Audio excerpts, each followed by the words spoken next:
திண்டுக்கல்லில் மாவட்ட அளவிலான ஊசு போட்டி நடைபெற்றது.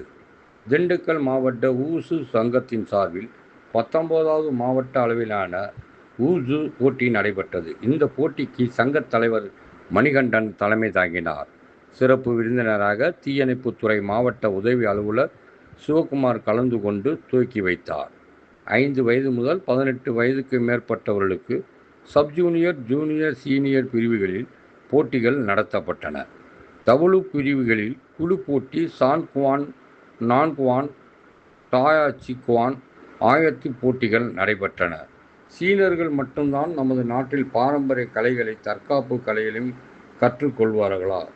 ஏன் அவர்களுக்கு சளைத்தவர்கள் நாங்கள் அல்ல. அவர்களின் நாட்டின் தற்காப்பு கலைகளையும் கற்றுக்கொள்வோம், உலகத்திற்கு வெளிப்படுத்துவோம் என்ற விதத்தில் மிக தீவிரமாக பயிற்சி எடுத்து மாணவ, மாணவிகள் சீன பாரம்பரிய உடை அணிந்து 150க்கும் மேற்பட்ட வீரர், வீராங்கனைகள் கலந்து கொண்டு அசத்தி தங்களது திறமைகளை வெளிப்படுத்தினர். இதில் சங்க செயலாளர் ஜாக்கி சங்கர், பொருளாளர் கவிதா உள்ளிட்ட பலர் கலந்து கொண்டனர்.